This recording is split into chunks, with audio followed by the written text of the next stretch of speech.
주의 성령이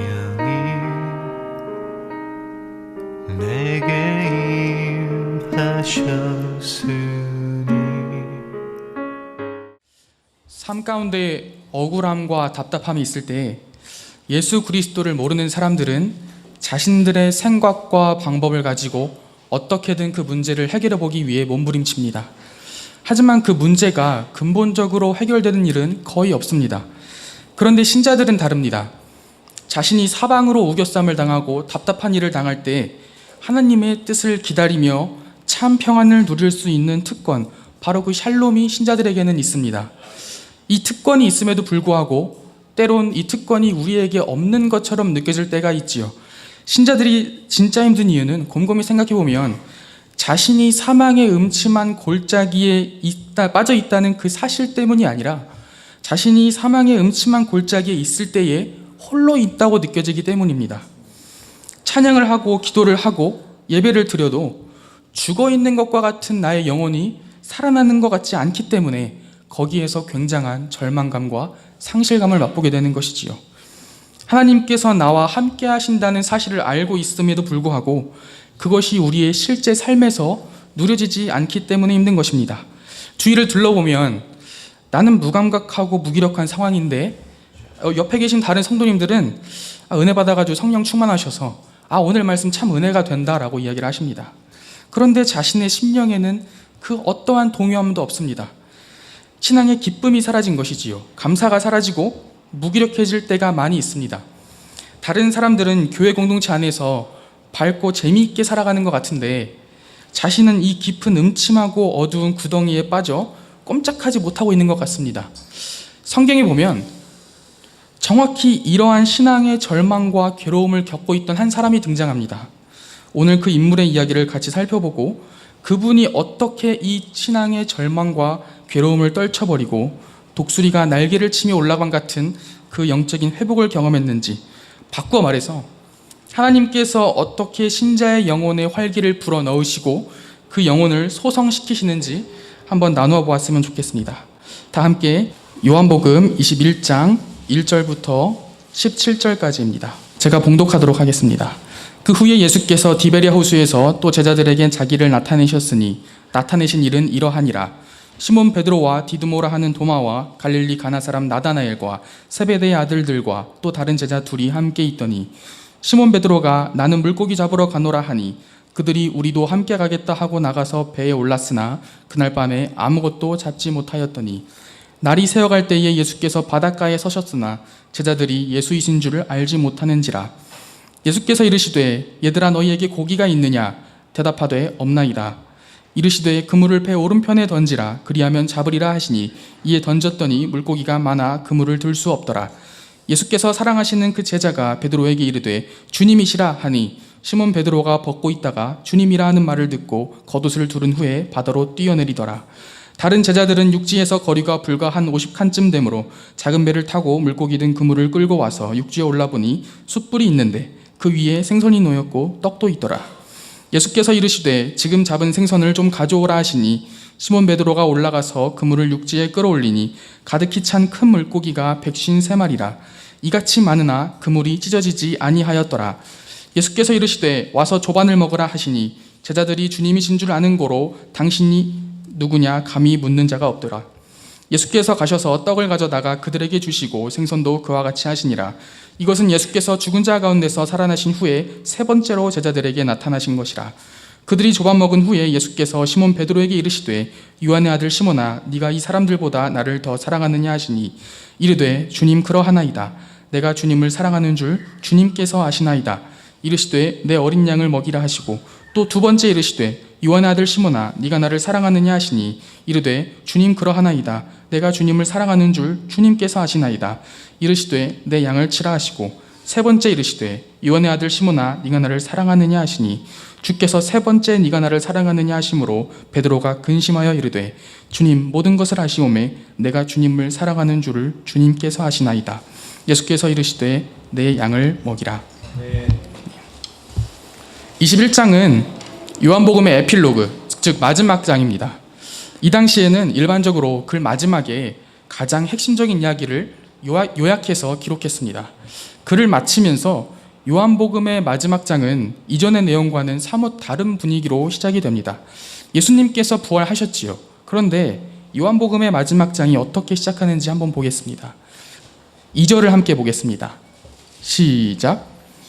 들어와 디두모라 하는 도마와 갈릴리 가나 사람 나다나엘과 세베대의 아들들과 또 다른 제자 둘이 함께 있더니. 아멘. 1절에 나오는 디베랴 호수는 갈릴리 호수를 말합니다.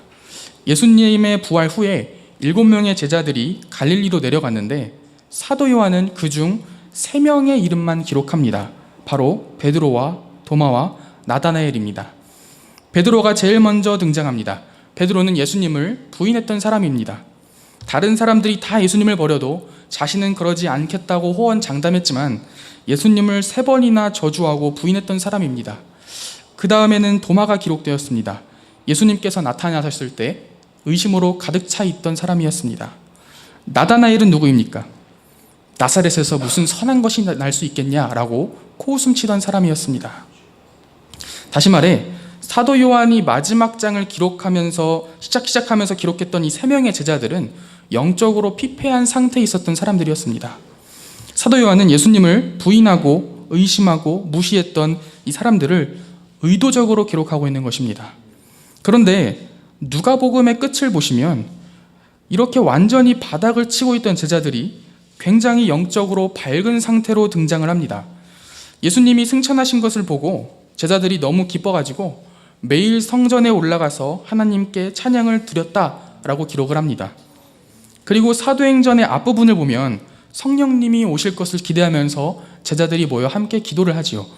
베드로도 이미 성령 충만해서 온갖 성경을 인용해서 설교를 하지요. 지금 제자들이 갈릴리에 있을 때에는 완전한 절망에 빠져 있었습니다. 그런데 예루살렘에 다시 올라갔을 때에는 완전히 새 사람이 되었습니다. 제자들이 예루살렘에서 예수님을 만나고 갈릴리로 내려왔습니다. 갈릴리로 내려왔다가 다시 예루살렘으로 올라간 것이지요. 그런데 다시 예루살렘에 등장한 제자들은 굉장한 변화를 받았습니다. 그렇다면 갈릴리에서 이 제자들에게 무슨 일이 있었냐는 것이지요. 그 부분이 바로 오늘 이 본문입니다. 여러분, 제자들이 갈릴리로 왜 내려갔습니까? 제자들이 예수 그리스도의 부활하심을 예루살렘에서 이미 2번이나 목격했습니다. 그러나 오늘 본문처럼 제자들은 갈릴리로 내려갔습니다. 왜 내려갔을까요?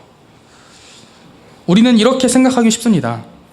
제자들이 예수 그리스도의 부활을 목도했음에도 불구하고 믿음이 부족해가지고 자신의 생업을 하러 다시 갈릴리로 내려갔다. 여러분, 성경을 같이 한번 찾아보겠습니다. 마가복음 14장입니다. 마가복음 14장 27절부터 31절까지입니다. 지금 베드로의 상황은 이렇습니다. 예수님께서 너희 모두 나를 버릴 것이라고 합니다. 베드로는 다른 사람이 다 예수님을 버리더라도 저는 예수님을 절대 버리지 않겠습니다 라고 말합니다. 이어서 예수님이 닭이 3번 울기 전에 네가 나를 배반할 것이다 라고 이야기합니다. 그런데 그 사이에 한 구절이 끼어 있습니다. 28절입니다. 그러나 내가 살아난 후에 너희보다 먼저 갈릴리로 가리라. 지금 베드로는 자신이 예수님을 배반할 것이라는 말에 정신이 팔려가지고 예수님의 내가 너희보다 먼저 갈릴리로 가리라 라는 말이 중요하게 들리고 있지 않는 상태입니다. 또 마가복음 16장을 보겠습니다. 마리아가 부활하신 예수님을 만났습니다. 7절입니다. 시작.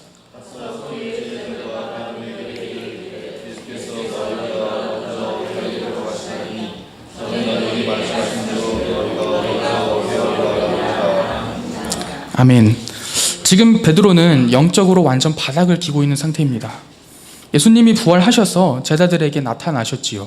그런데 성경은 예수님이 베드로에게 어떤 이야기를 했다라고 한마디도 기록하고 있지 않습니다. 베드로는 지금 비참하고 절망스러운 상황 가운데 있습니다. 그런데 바로 그때 베드로에게 예수님의 한마디가 생각이 났습니다. 내가 살아난 후에 너희보다 먼저 갈릴리로 가리라. 부활한 후에 갈릴리에 가 있겠다고 한 예수님의 말씀 하나가 어두운 곳에 불꽃이 튀듯 베드로의 심령 가운데 튀어오른 것입니다. 베드로가 믿음이 없어서가 아니라 오히려 그 반대로 자신 안에 남아있는 이 믿음을 끝까지 짜내어가지고 예수님이 자신에게 하셨던 그 말씀을 자신 마음속에 꼭 품었던 것입니다. 이제 갈릴리에 가면 내게 드디어 소망이 있겠구나 하는 심정으로 제자들과 함께 갈릴리로 내려갔던 것이지요. 그런데 문제가 발생합니다. 요한복음 21장 3절을 한번 보겠습니다. 시몬 베드로가 나는 물고기 잡으러 가노라 하니 그들이 우리도 함께 가겠다 하고 나가서 배에 올랐으나 그날 밤에 아무것도 잡지 못하였더니. 아멘. 베드로는 지금 갈릴리에서 제자들과 함께 예수님을 기다립니다. 그런데 문제는 예수님이 나타나지 않으십니다. 예수님의 말씀에 순종해서 갈릴리로 내려왔지만 그곳에서도 예수님이 나타나지 않으셨습니다. 베드로가 다시 한번 큰 절망에 빠집니다. 그래서 절망스러운 어투로 이렇게 이야기하고 있는 것입니다. 기다려도 오시지 않으니까 그냥 고기 잡으러 가야겠다. 제자들이 밤새 고기를 잡으려 하지만 잡히지 않습니다. 바로 그때 예수님이 나타나셨습니다. 하지만 베드로는 알아차리지 못했지요. 오히려 옆에 있던 요한이 이렇게 외칩니다. 주님이시다. 과거에 자신들이 예수님을 처음 만났을 때와 똑같은 장면이 지금 연출되고 있는 것입니다. 고기 한 마리도 잡지 못하고 있을 때 예수님이 오셔서 잡게 해주셨던 그 장면이 지금 겹쳐지고 있는 것입니다. 사도 요한이 이를 깨닫고 주님이시다. 드디어 예수님이 오셨다라고 외치고 있습니다. 여러분, 베드로가 이때 어떤 심정이었을까요? 성경에 베드로의 심정이 잘 기록되어 있습니다. 베드로가 어떻게 했다고 성경이 기록하죠? 베드로가 벗고 있던 겉옷을 메고 바다로 뛰어들었습니다. 해안으로부터 50칸, 그러니까 지금 우리 식으로 계산을 하면 90m 정도 떨어져 있습니다. 물의 깊이도 만만치 않았겠지요. 상관없습니다. 지금 이 베드로는 예수님께 물 위를 걷게 해달라고 했다가 두려워서 빠졌던 그 베드로가 아닙니다. 자기가 고대했던 자신을 이 구렁텅이에서 꺼내줄 유일한 구원자 예수님이 지금 저 앞에 서 계신 것이지요. 그래서 지금 앞뒤를 돌아볼 겨를이 없습니다. 배에서 뛰어내려 온 힘을 다해 헤엄을 치고 저벅저벅 예수님을 향해 걸어간 것입니다. 우리의 상한 심령과 약함을 해결하실 정확할 때를 누구보다도 예수님이 잘 아십니다. 베드로에게도 마찬가지였습니다. 그런데 예수님은 베드로가 원하는 대로 나타나지 않으셨다는 것입니다. 예수님은 언제 우리에게 오셔서 어떻게 말씀을 주시면 우리가 우리의 폐부 속에 있는 모든 것을 다 꺼내서 회개하고 우리 자신을 하나님 앞에 다 내어놓을지 가장 잘 아시기 때문입니다. 그래서 베드로가 기다리고 또 기다릴 때에 저기 멀리 예수님이 나타난 것을 보고 그렇게 기뻐하지 않을 수 없던 것입니다. 이제 가면 드디어 나에게 무슨 말씀을 해주시겠지. 이제 내가 이 물을 건너가면 예수님께서 말씀해 주시겠지라고 마음을 굳게 먹은 것입니다. 드디어 베드로가 예수님께 도착합니다. 9절을 한번 같이 보겠습니다. 시작.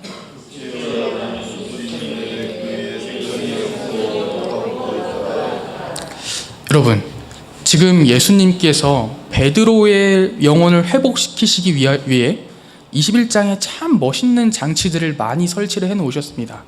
첫 번째 장치가 뭐였지요? 자신이 처음 부름을 받았던 갈릴리로 다시 부르셨습니다. 그리고 나서 자신이 처음 예수님을 만나고 죄인됨을 고백했던 물고기 잡는 사건을 집어넣으셨습니다. 그 다음에는 무태에 올라와 보니 숯불이 누렇게 피어 있었습니다. 이 장치는 무엇일까요? 그렇습니다. 베드로에게 예수님이 잡히시던 그날 밤에 숯불 옆에서 내가 예수님을 모른다, 내가 저 사람을 모른다라고 저주했던, 다시는 꺼내고 싶지 않은 기억을 깊은 곳에서부터 끌어올리기 위해 예수님께서 만들어 놓은 장치입니다. 13절에 보면 예수님께서 떡과 생선을 제자들에게 주십니다. 이것은 무엇을 생각나게 하는 것입니까? 그렇습니다. 오병이어. 먹지도 못하고 2박 3일 동안 예수님의 말씀을 듣고 있었던 백성들에게 예수님이 떡과 물고기를 주시던 모습을 생각나게 하는 것이지요. 예수님 옆에서 제자들과 함께 호령했던 자신의 모습, 그리고 예수님 그분이 곧 생명의 떡이심을 다시 한번 상기시키는 것입니다. 예수님과 함께했던 시절 자신의 모든 고백들과 모든 죄악들을 베드로의 마음 저 깊숙한 곳에서 다 꺼내서 회개하게 하시고 회복시키게 하시기 위한 장치들이 지금 21장에 나와 있는 것입니다. 드디어 오늘 본문 마지막 15절부터 17절에서 예수님이 베드로의 상처와 죄로 인한 절망을 완벽히 해결할 결정적인 같은 질문을 3번 던지십니다. 네가 나를 사랑하느냐? 베드로는 3번 이렇게 대답하지요. 네, 주님. 내가 주님을 사랑하는 줄 주님께서 아십니다. 왜 예수님께서 베드로에게 같은 질문을 3번 하셨을까요? 그것은 바로 베드로가 예수님을 3번 부인했기 때문입니다. 3번이나 예수님을 부인했던 베드로의 깊은 죄와 상처를 드러내시고 3번에 걸친 고백을 통해 확실한 참회와 회복을 이루어내고 계시는 것입니다.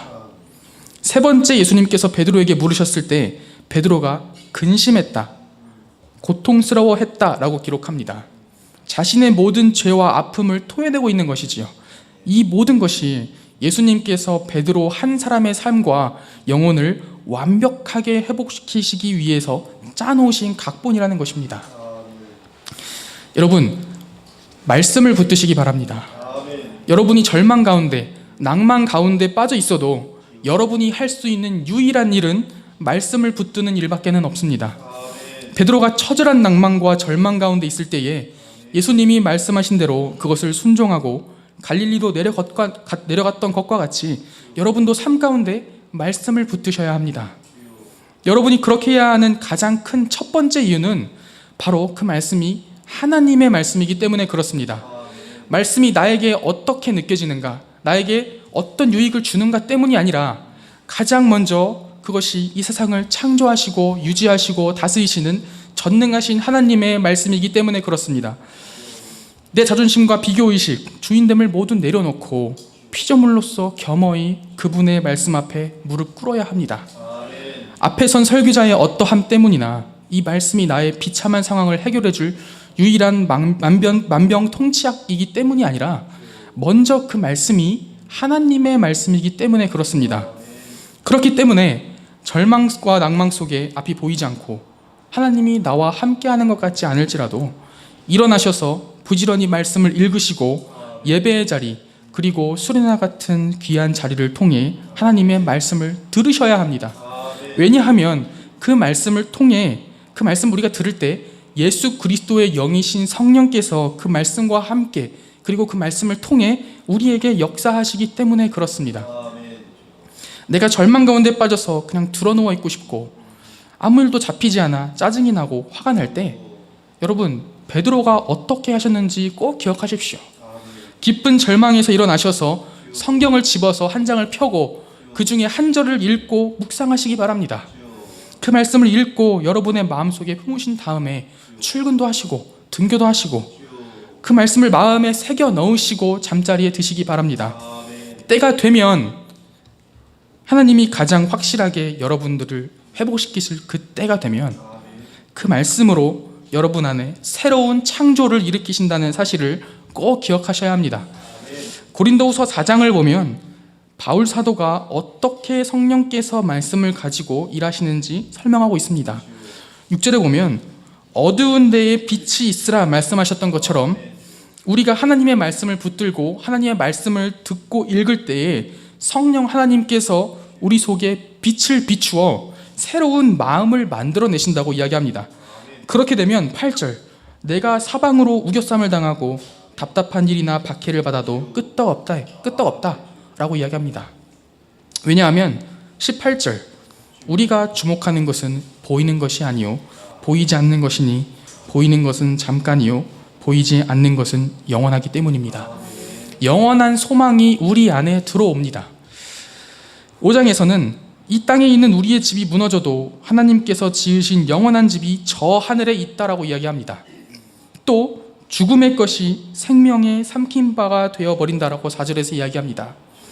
내 장막집과 모든 것이 다 무너져도 내게는 영원한 하나님의 집과 나라가 있고 나는 눈에 보이는 것이 아니라 보이지 않는 영원한 것을 소망하고 사는 사람이다라는 것입니다. 이것이 성령 하나님께서 말씀과 함께 그리고 말씀을 통해 우리 안에 역사하시는 것입니다. 그래서 말씀을 붙드셔야 하는 것입니다. 사랑하는 성도 여러분, 우리 신자들에게는 특권이 있습니다. 그것은 바로 절망 가운데 빠져 있음에도 불구하고 그 안에서 하나님의 평안, 샬롬을 누릴 수 있는 것입니다. 우리가 말씀을 붙잡고 성령 하나님, 이 말씀으로 나에게 일하여 주십시오.